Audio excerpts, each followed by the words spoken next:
In the quiet town of Thornhill, nestled away from the bustle of city life, I was the lone caretaker of its cemetery. For years I had taken pride in my role as the groundskeeper, tending to the graves with meticulous care and ensuring that the final resting places of our dearly departed remained tranquil and undisturbed. It was the year 1965, a time when life was simpler and the night seemed to stretch on forever. On most evenings, I'd find peace in the silence, the soft rustling of leaves and the gentle whispers of the wind through the trees. I had never encountered anything that bothered me during my time at the cemetery. That is, until one fateful evening when the moon hung heavy and full in the sky. I was in my small cabin on the cemetery grounds, nestled amidst the tranquil surroundings. The air was thick with the scent of blooming flowers, and the soft glow of the moon bathed everything with its light. It was a serene night like any other until an otherworldly howl cut through the stillness, sending a chill down my spine. My instincts kicked in, and I couldn't ignore the eerie sound. Clutching my flashlight and a heavy-duty pistol, I ventured out into the moonlit cemetery. The howl had seemed to come from the farthest corner of the grounds, where ancient oaks cast long, haunting shadows. As I approached, the sense of dread grew with each step. I was about 40 yards away when my flashlight pierced the darkness and revealed a sight that would forever haunt my dreams. There, beneath the moon's eerie glow, stood a creature that defied reason, a wolfman, as terrifying as the legends foretold. The creature's fur was a dark brown, and its eyes gleamed with an unsettling intelligence. Its gnarled hands were busy digging into the earth, clawing away the soil with an eerie grace. It wasn't the act of grave desecration that chilled me to my core. It was the lifeless body it had unearthed, a grotesque figure in the pale moonlight. The moment my flashlight's beam fell upon it, the creature's gaze snapped toward me. Its eyes locked into mine, and in that nightmarish instant, I knew the true meaning of terror. The wolfman's lips curled back, revealing razor-sharp teeth, and it let out a bone-chilling growl that reverberated through the cemetery. I turned and fled, my heart pounding in my chest, my footsteps echoing in the eerie silence. I dropped my flashlight in my haste, leaving it behind as I sprinted toward my cabin. The creature gave chase, its massive form enclosing in with unnatural speed. With trembling hands, I threw myself through the cabin door, slamming it shut just as the creature reached it. My heart raced, and I fumbled to retrieve my pistol, praying that the flimsy wooden door would hold. The creature unleashed a series of deafening blows upon the door, the sheer force of its attacks threatening to shatter the wood. My hand shook as I aimed the pistol, firing 2 rounds blindly through the door. A howl of pain pierced the night, and the blows ceased. The creature had retreated. I remained hidden in the cabin throughout the night, clutching my pistol and praying for the dawn to break. When morning's light finally spilled through the cabin's windows, I ventured outside, my heart still gripped by fear. The door bore the marks of the creature's furious assault, deep scratches and splintered wood. I couldn't deny the horrifying truth any longer. The grave that the wolfman had disturbed now held a body with limbs partially hanging out of its disturbed earth. I knew I had to report this grave robbery to the authorities, but the thought of explaining the true nature of the perpetrator filled me with dread. I feared that no one would believe my account of a wolfman stalking the cemetery grounds. And so, I made the call, choosing to omit the grotesque details, hoping that the authorities would dismiss it as a mere act of human grave robbing. I kept the horrifying truth to myself, knowing that some terrors are best left buried in the shadows, hidden from the disbelief of the rational world.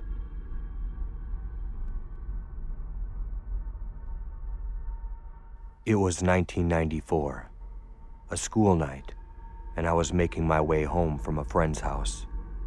The sun had long set, casting a dark, eerie shroud over the rural landscape. I had my trusty Walkman on, trying to keep my mind off the impending school day. The quickest route home was a shortcut through an undeveloped forested lot, a path I'd taken countless times before. The walk was about a half a mile, but it cut through the woods and saved me time. As I entered the forest, the moonlight spilled through the gaps in the trees, casting shadows on the ground. The silence was clear, broken only by the rustling of leaves and the distant hum of crickets. I quickened my pace, eager to get home and into the comfort of my own room. But as I approached the top of a small hill, I froze in my tracks. My heart pounded in my chest, and a cold sweat broke out on my forehead. At the edge of the hill, just 100 feet away, stood a creature that defied all logic and reason. It was a wolf man. Its fur was jet black, and its form was vaguely human, but twisted and monstrous. It stood at about 6 feet tall, its red eyes gleaming with a malevolence that sent shivers down my spine. The creature's teeth were jagged and yellow, resembling those of a sheep more than a wolf, and its hands ended in long, gnarled claws. I watched in stunned terror as the wolfman stood atop the hill, its gaze fixed on something in the distance. It didn't seem to notice me, but that was a little comfort. My breath caught in my throat, and I found the urge to scream, fearing that even the slightest sound would draw its attention. I slowly began to retreat, careful not to make a sound. Panic welled up inside me, and I knew I had to get out of there as fast as I could. My heart raced, and my footsteps were as silent as I could make them as I retraced my path through the forest. Every rustle of leaves, every snapping twig felt like a thunderclap in the stillness of the night. The creature remained on the hill, its attention elsewhere, but I dared not look back to check. My sole focus was an escape, on reaching the safety of my home. Finally, I burst out of the forest and onto the familiar path that led to my house. I didn't stop running until I reached my front door, my breath coming in ragged gasps. I slammed the door shut behind me, tears streaming down my face. I tried to tell my parents about what I'd seen, about the terrifying creature I saw in the woods, but they dismissed it as my imagination.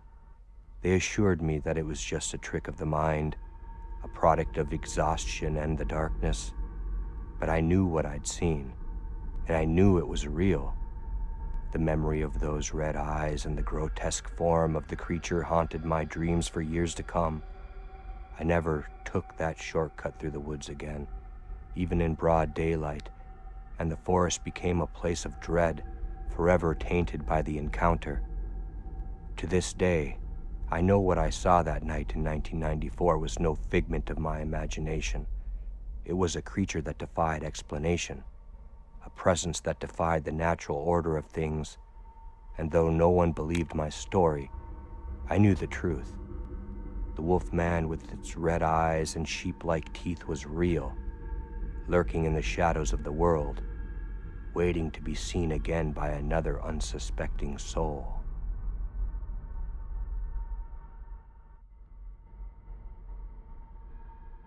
In the late autumn of 1998, I was a 9-year-old boy on my way back from our family's Thanksgiving gathering.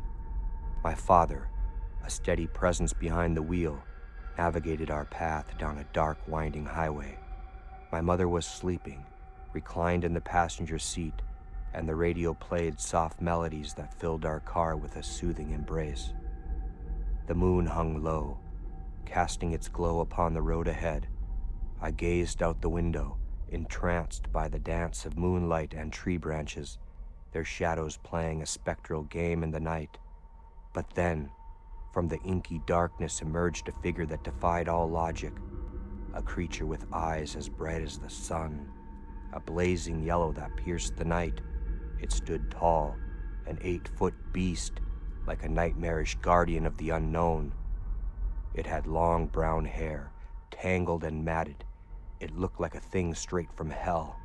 Its teeth, long and razor sharp, protruded from its mouth, dripping with strands of saliva. Tattered fabric hung from its arms, its elongated fingers ending in menacing claws that gleamed ominously in the moon's light. I gasped. My small finger trembled as I pointed towards the window. "Daddy, look!" My father turned his gaze from the road, his expression shifting from concern to disbelief, while my mother stirred from her slumber. But this was no hallucination. The creature moved, running beside our car with an unnatural ease, matching our speed at an astonishing 45 miles per hour. My heart raced, and I pressed my face against the window, my breath misting the glass as I watched the nightmare unfold. The creature's long, bony fingers scraped against the side of our car, producing a spine-chilling screech that seemed to tear through the night. We took a sharp turn, tires protesting loudly, but the creature showed no signs of relenting. It continued its pursuit, defying reason and common sense. My father, his knuckles white as he clutched the steering wheel, made a desperate choice. To outpace this living nightmare, he pushed our car to its limits, accelerating with a determination born of pure terror. We rounded a treacherous bend in the highway, yet the creature's relentless pursuit remained unbroken. With blazing yellow eyes and an insatiable hunger, the creature seemed resolute in reaching us. Its presence defied all explanation, a terror that gnawed at our very souls. It ran beside us, moving with unnatural grace, an eerie mockery of the natural world. Minutes stretched into an eternity, and the creature's relentless pursuit wore on our frayed nerves. It was a relentless predator, a terror that had crossed over into our reality. The highway seemed endless, a foreboding path leading into the abyss, and our fear deepened with every passing moment. Then, on the horizon, salvation appeared, a small town, its distant lights flickering like stars in the night. The creature, perhaps sensing that its pursuit was nearing its end, veered abruptly into the woods, disappearing into the darkness from whence it had emerged. We entered that town in a terrified panic, our hearts pounding, our breathing fast. The car bore the gruesome scars of the encounter, deep claw marks etched in the metal, proof that the event was real. Yet, as the years passed, no one ever spoke about the incident. My parents refused to acknowledge that it even happened, dismissing it as a shared hallucination. Never again did they speak of the creature with the piercing yellow eyes and the ravenous hunger that chased us down that dark November night. But I still remember.